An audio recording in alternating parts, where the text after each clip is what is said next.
janë tretet, ikin ditët, ikin netet, e mira mbetet. Dynja lakmova, pasaj vrapova, se lumëturin ajo s'ma jep, tash e kuptova.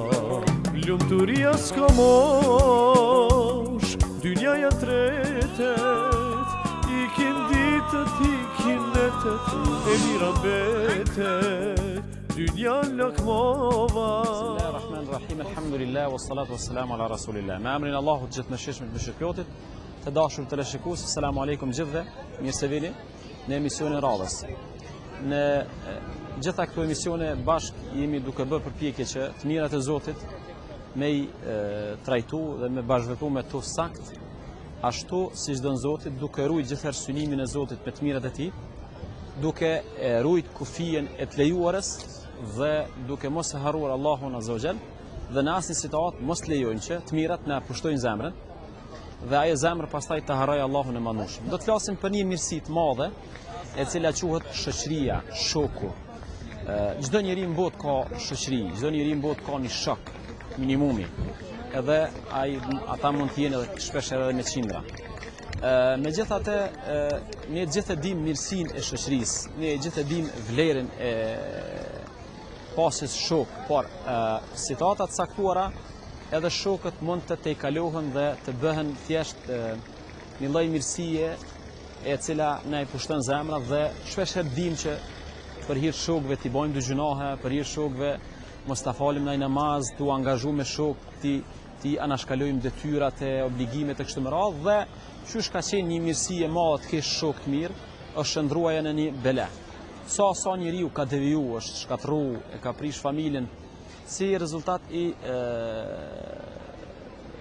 shoqërimit me njerëz të ligë, me njerëz jo të mirë, apo si thjesht kur njeriu shoqërinë e ngrit deri në çat shkallë saqë më përpara i ndëgjon shokët se sa urnat e Zotit, se sa porositë e Allahut Madhnueshëm. Edhe një herë po duhet me verifiku realitetin që shoqëria, shoku i mirë është pasuri, është vlerë, është nimet, është dhunti.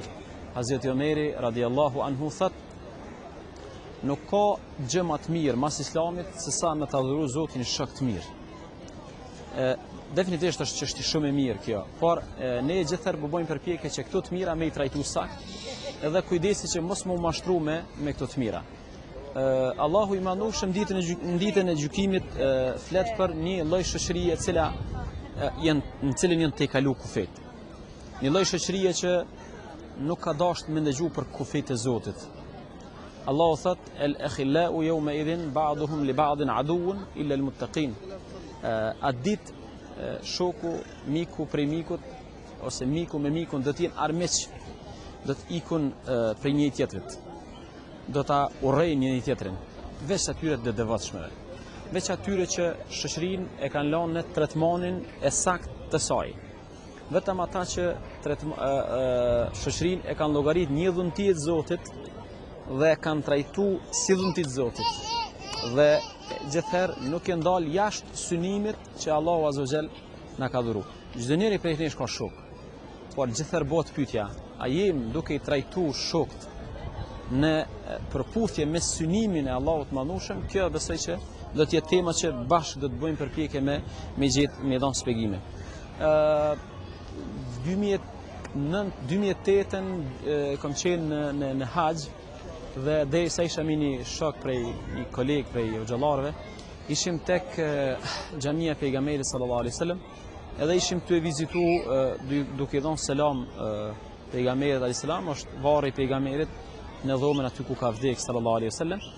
Dhe atëherë bashkë me atë shokun patëm bisedu sa interesant çfarë vlere domethënë shoku i mirë dhe trajtimi i shoqërisë në nivelin e saktë saj. Pejgamberi sallallahu alaihi wasallam ka vdek dhe afër tij janë dy njerëz, jo të familjes tij. Janë dy njerëz shokët e tij. Edhe sot i kemi 3 varre të radhitura, pejgamberi, Ebu Bekri, Hazreti Omeri, me 2 shokët që pejgamberi ka dashur më shumë në këtë botë. Është varros edhe me ta. Dhe sikur ka dashur pejgamberi edhe praktikisht me tregu, sepse teorikisht veç e ka tregu se banorët e varrezave do të shoqërohen mes veti, edhe praktikisht e ka tregu që shoqërimin që aja ka bo me Abu Bekrin në momentin këtë botë, njëjtën do ta bëj edhe në botën tjetër, apo jetën e varrezave. Atë botë mu pa të kujtu sa është e rëndësishme kjo gjë. Dhe kush e lexon edhe historinë matutjet pejgamberit alayhis salam, shpeshherë kur ka pas raste të dëshmorëve, numër të madh dëshmorëve, edhe është ardhur situata që disa njerëz të hinë në dhe, domethënë në një varr, paramendoni që pejgamberi alayhis salam ka bërë përzgjedhje të njerëzve që janë dashur më shumë. Edhe nëse është dashur me shti 2-3 vetë në varr, ai ka klasifikuar kush ka qenë mik me kan, sa janë dashur, çfarë shoqënie kanë pas, edhe i ka përzgjedh njerëz që kanë pas shoqëni dhe vëllazëri për hir të Allahut azza wa xal, edhe i ka fut në varr. Krejt kjo flet për vlerën, për peshën me pas shokë dhe miq të mirë. Gjithherë po flasim për një situatë kur kemi teprim të vëllazërisë apo kemi trajtim të shoqënisë jashtë synimit të Zotit. Sepse mos e harroni, çdo të mirë që Zoti na jep neve, ai ka një synim më të mirë. Dhe çdo njeri në këtë botë, të paktën çdo musliman, është dashur me pyet kur Zoti na ka dhënë një mirësi. Cili është synimi i kësaj mirësie? Çka po don Zoti më na dhon nëpërmjet kësaj të mire? Çka po synon Zoti i Madhnueshëm nëpërmjet shoqënisë të mirë? E jani bashkë të shohim si duket një njeri i cili veç e ka nxjerr prej kuptimit të mirëfillt shoqërinë për hir të Allahut subhanahu wa taala. Ekzistojnë dy simptoma apo dy shenja që flasin se një njeri ka filluar me u pushtu prej mirësisë shoqërisë dhe zemra e tij ka filluar me harru Allahun e Madhnueshëm. Sepse zakonisht jemi këtu është pikërisht problemi që jemi bash duke trajtuar çdo e mirë në vetveten e saj mban edhe mashtrimin. Dhe ti kur futesh me shfryzu të mirën, me marrë të mirën, me marrë dhuntin, me dhuntin është edhe mashtrimi. Mashtrimi i bjen përpjekja të mirës me ta pushtu zemrën dhe në qatë moment ti me harru kush ta ka dhënë të mirën. Prej sinjaleve të para është kur njeriu për hir të shoqënisë i shet apo i shkel vlerat, i shkel parimet, i shkel mësimet e Zotit Madhnueshëm. Kjo është njëra prej problemeve më të vërtet më serioze në këtë drejtim, sepse a keni mujt me vret, njeriu shpeshherë bukur do të gjunohe, nuk i kish bë sikur ti shkon vet. Gjunohet nuk i kish bë sikur, mirë po shoqënia një farforme e ka trimnu me bo gjunohe, me bo mëkate. Edhe këtu tani kemi një situatë kur njeriu ka fillu, do më thënë, shoqërinë me zhvillu asisoj që për hir të saj mi shit vlera, mi shit parimet e tij. Shumë njerëz kanë shumë vlera në familje, kanë shumë vlera, kanë marrë shumë vlera prej babait të tij, prej nënës së tij, prej asoj edukatës familjare. Por momentin e parë kur ka dalë në publik, ka shku në shkollë të mesme, ka shku në fakultet, edhe është taku me një grup të shokëve, me atë grup shokëve gradualisht ka fillu me i shkel vlerat që i kam mësu prej familjes. Tu çka kemi bojnë tash? Tu kemi bojnë tash ti për me fitu një shoqëri, për i shkel parimet e tua. Ti deri dje nuk e dit me shaj, nuk e dit me fol fjalë të ulta. Prej se ke shku në shkollë, ke fillu me i përdor fjalët e dyta, fjalët e ulta, fjalët jo të ndershme. Kjo çka po ndodh me ty tash? Tash po ndodh me ty që ti ke fillu për hir shoqënisë me i shkel edukatën, me ul edukatën tone. Për ata ka thonë pejgamberi sallallahu alaihi wasallam, shembulli i shokut mirë dhe shembulli i shokut lig është i ngjajshëm sikur njeriu kur futet në një dyqan ku ka një njeri që shet parfum, misk, edhe një njeri tjetër ku është farkatar, punon me hekur. Ka thonë Hazreti Muhamedi çështë është shoku i mirë dhe shoku i keq. Nëse shkon taj miku ose shoku që ka parfum, minimumi kemi ndëgju aromë të mirë. Maksimumi kemi të dhonë diçka ai. Dhe më thonë, kur shoqërohesh me njerëz të mirë, minimumi është kemi ndëgju fjalë të mira. kemi ndëgju muhabete të mira, kemi ndëgju vlera, kanë më ta kujtu Allahun e Madhnushëm, kanë më ta kujtu pejgamberin sallallahu alaihi wasallam. Maksimumi është me dhuru diçka për të mirave.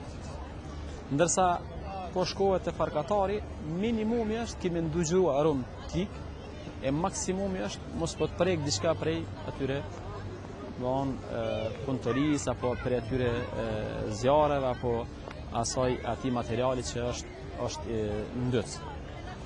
Domethënë shumë është logjike kjo çështje, sepse në cilin dyqan gjendesh, ti detyrimisht ke mu ambientu me atë dyqan. Çka është rrezik në këtë drejtim është se njeriu kur futet me një ambient, në fillim ka mundësi e pengon aroma atij ambienti.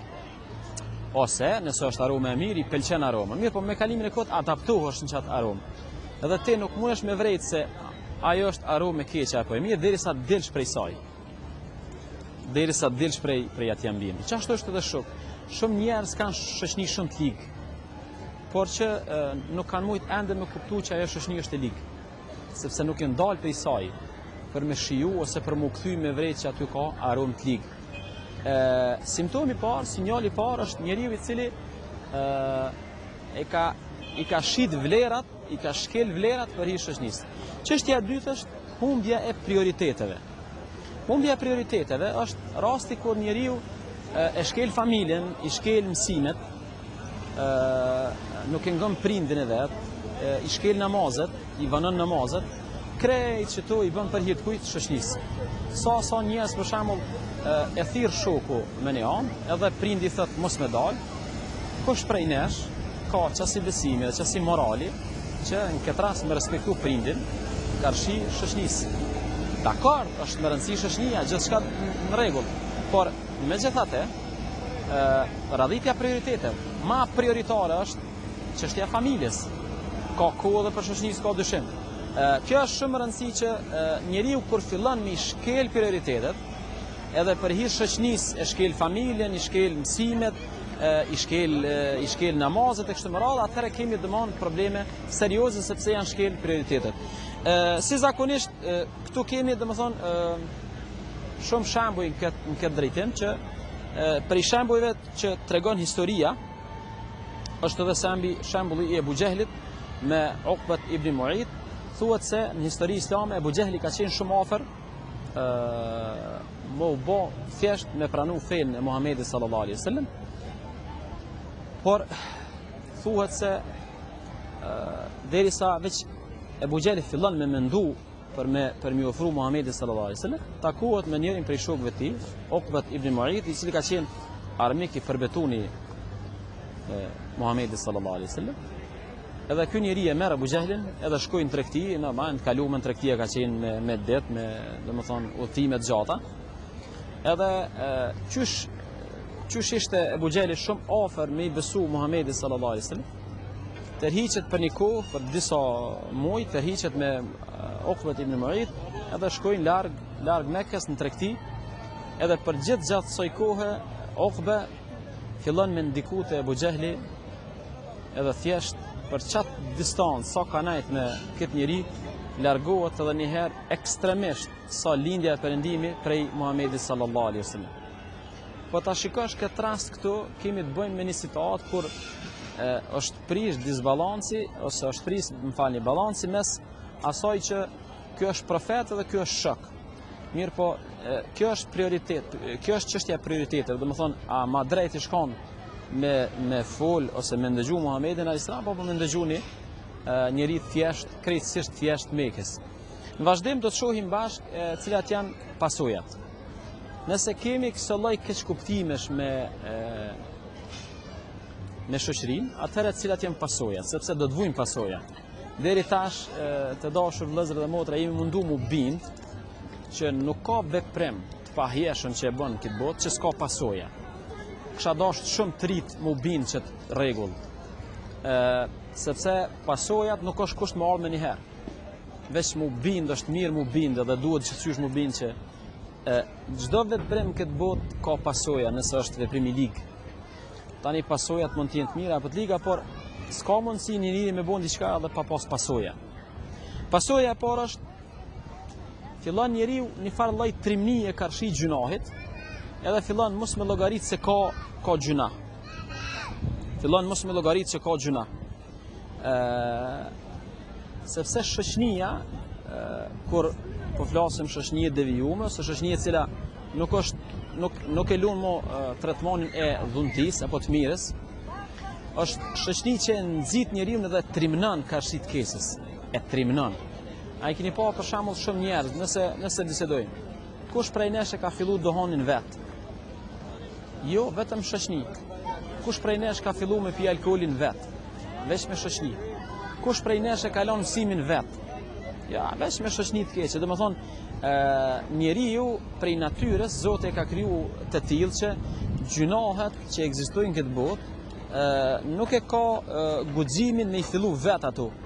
Por kur është me një grup, kur është me një ekipi të trimnon, ekipi domethënë të bën më trim, edhe të bën për atyre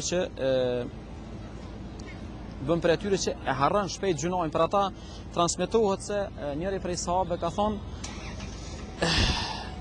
"Man tahaka al-mar'u min akhihi hurmatun a'zamu min an yusa'idahu 'ala al-ma'siyah, thumma yahunuha 'alayh." Nuk ka njeri që i ka bërë dam një njeriu ma shumë se sa një njeri që ka nxit mikun e tij në gjuna. Nuk mundëm na mi bo kesh një i tjetrit. Ma shumë se sa me mësu një njëri me pi dohan. Me mësu një njëri me shah. Me mësu një njëri me pi drogën, me përdor substanca narkotike. Nuk ka mundësi një njëri mi bo dam tjetrit, apo një shok mi bo dam shoku tjetër, ma shumë se sa me nxit në punë të liga, ose me ndihmu në punë të liga, edhe mu këthy anën tjetër, mja zvoglu gjunohin, mos mja bo të madhë gjunohin. Kjo është kurgjë, ti s'ke bo kurgjë, këtë është në regull. Kjo është pasojë e parë. Domethënë, pasojë e parë se ti do të fillosh një farë trimnie karshi gjunohë dhe karshi shumë veprave të liga. E dyta është ke me humb vlerën e shoqërisë të mirë, ose ka me të mungu shoqëria mirë.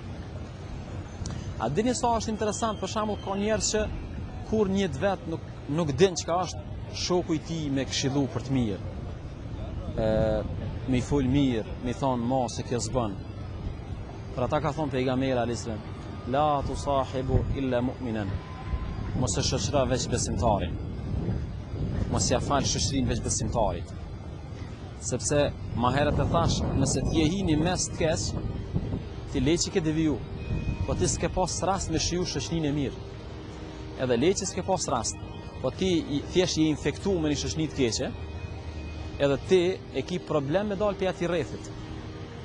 Për gjitha, pejgamberi alayhis salam kur ka fol për një gjunaqar, i cili u pendu, e dini historinë e tij, sallallahu alaihi wasallam ka thonë, e vetmja rrugë për më pranu pendimi atij, duhet me lana të shoqëni.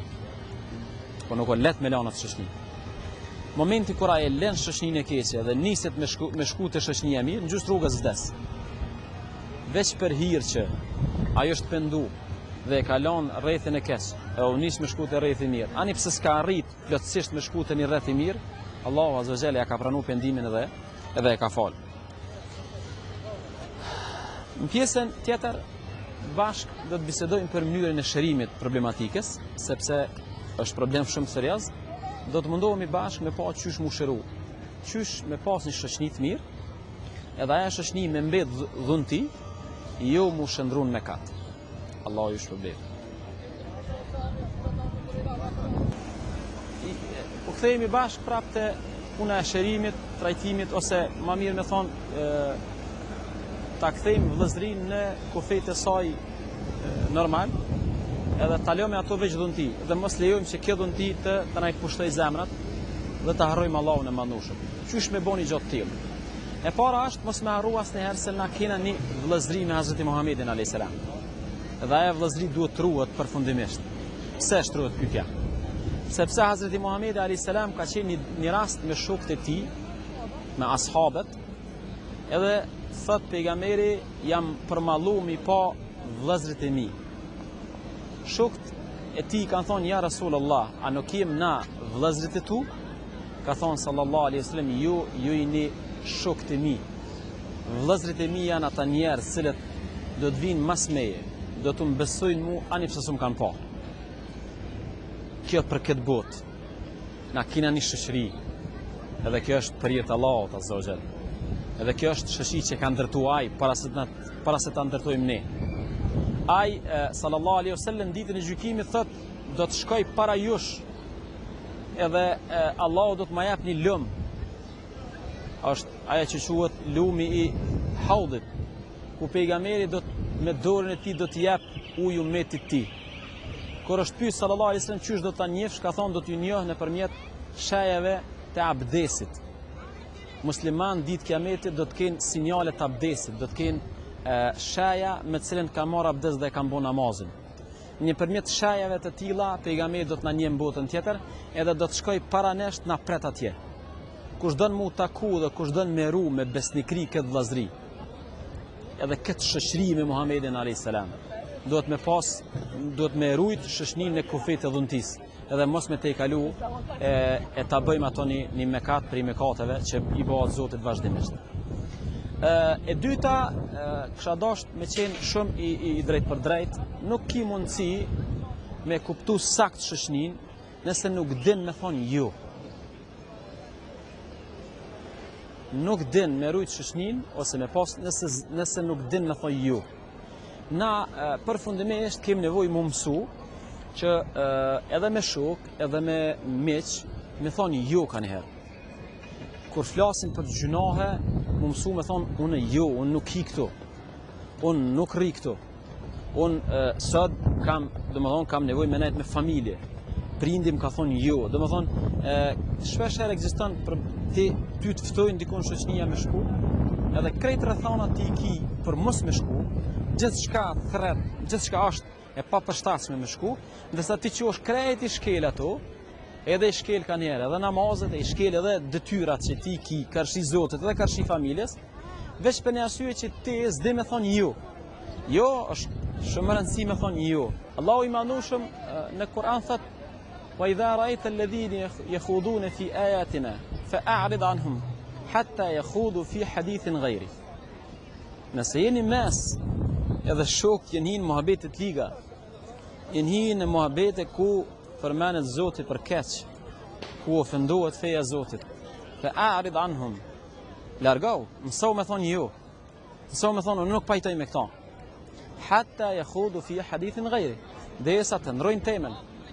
Për ata njëra prej forma me të cilat janë dhënu popujt para nesh, sidomos Ben Israel, Bede Jakupit alayhis salam, është se dy shok kanë qenë miq, njëni ka bu keq, ai ditën e parë ka këshillu, ditën e dytë ka këshillu, ditën e tretë ka këshillu, ditën e katër ka nejt me to gjithë ditën. Domethënë ka provu me këshillu, po thjesht nuk u distancu pe të këqija të tij dhe me kalimin e kohës kanë fillu mu bon normal të ligat. Edhe ka fillu ty mu të bon normal, që ti me pas një shok i cili është e traton familjen e tij, është shpesh herë edhe narkoman ose përdor substanca ose bën punë të liga dhe ty nuk të pengon kjo që ti me qenë shok me ta. Tash i rreziku është kush ka me ndiku te kush. A ki fuqin ti me ndiku te ai, apo ai e ka fuqin me ndiku te ti. Mos harro diçka. Shpesh herë thuhet jo unë kam me ndikue, unë po tregoj diçka me rëndësi. Mu prish është ma lehtë se mu ndreq. Ata që prishin e kanë ma lehtë se ata që ndreqin. Një poet ka thonë kur ndërtohet shtëpia, kur njëni punon tjetri prish. Atë që ti mundesh me punu gjithë ditën një muri, veç 20 minuta duhet për me prish. Domethënë, nuk është lehtë me ndreq. Ajo është gjithë në favor, sepse me to është edhe shejtani, edhe me to është edhe lehtësimi, sepse me prish është gjithëherë ma lehtë se me ndreq. Prandaj këto janë dy porosi shumë të vlefshme.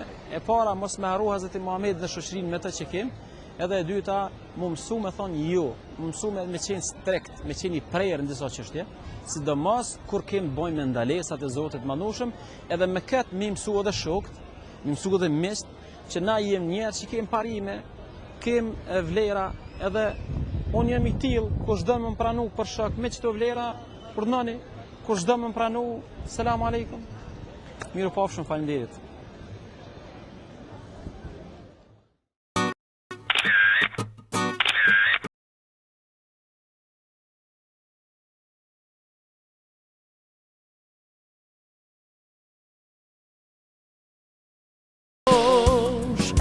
dynjaja tretet, ikin ditët, ikin netet, e mira mbetet, dynja lakmova, pasaj vrapova, se lumëturin ajo s'ma jep, tash e kuptova. Lumëturia s'ka mosh, dynjaja tretet, ikin ditët, ikin netet, e mira mbetet, dynja lakmova.